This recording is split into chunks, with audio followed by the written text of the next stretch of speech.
Бәріне сәлем, менің атым Бауыржан және бұл Вокаплей арнасы.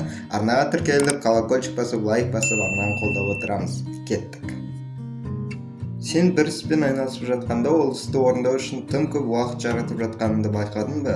Мысалы, мен ауылдағы ауланың қарын күреп жатқанда байқайтынмын. Ол ауланы егер жақсылап тұрсам 2 сағатта тазалап тастауға болады. Бірақ мен бұл істі тындыру үшін 1-2 күн бойы жүретінмін. Егер мен ағаммен бірігіп жұмыс істесем, тіпті одан да көп уақыт кететін. Парадокс. Мен 11-ші сынып оқығанда үйде қарды жалғыз күрейтінмін. Себебі менің ағам қалада болды. Сол кезде мен Паркинсон заңы туралы интернетте естідім. Кез келген жұмыс сол жұмысқа бөлінген уақытты толық алады. Мен ауланың қарын күреуге 1 күн бөлетінмін. Сондықтан мен 1 күн бойы қар күреп әлек болатынмын. Осы заңды естігеннен кейін мен қар күреуге тек 2 сағат уақыт бөлдім. Және мен шынымен де 2 сағатта ол жұмысты бітірдім. Біздің миымыз біз берген тапсырманы нақты орындауға тырысады. Егер сізге бір жұмысқа максимум 3 сағат кететін болса, ал сіз ол іске 1 күн уақыт бөлсеңіз, сіздің миыңыз 3 сағаттық жұмысты берілген бос уақыт бойы жасайды, яғни 1 күн бойы. Ми бұны қалай істейді дейсіз бе? Мысалы, сіздің жылдамдығыңызды азайтады, сіз жай ойланып бастайсыз, әр қимылды жасау қиындай береді, немесе ми ол жұмысты істемеу үшін әртүрлі сылтаулар таба бастайды. Біресе біреуге хабарласу керектігі туралы есіңізге түсіп кетеді, біресе түскі ас ішкіңіз келеді.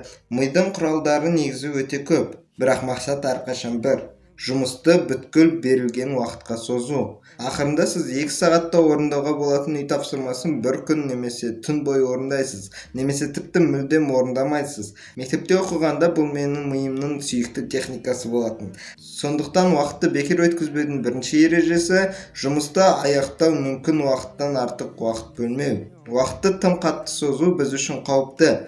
Біздің ойымызша біз жұмыс істеп жатырмыз. Біз сырттан қарағанда бір нәрсе істеп жатырмыз, ал негізінде нағыз жұмыс тоқтап тұр. Ал біз жұмыс істеп жатырмыз деп ойлағандықтан шаршаймыз. Біз бекерден бекер еш нәрсе істемесек те шаршаймыз. Бұл заңды өмірде қалай қолдануға болады?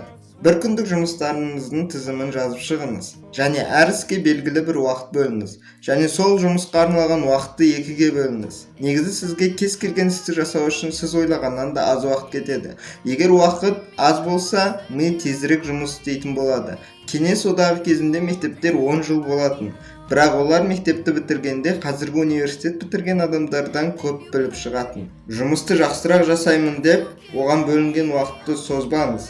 Бұл керісінше сіздің жылдамдығыңызды азайтады, сіздің демалуға арналған бос уақытыңызды азайтады. Шындығына келгенде сіз 100 есе көп әрекет ете аласыз. Осы видеоға 250 лайк жинайық. Комментарийде бұл туралы не ойлайтыныңды жаз.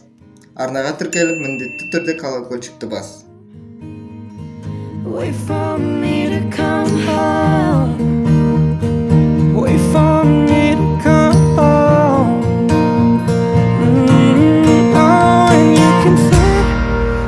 Inside the necklace you got when you were 16. Next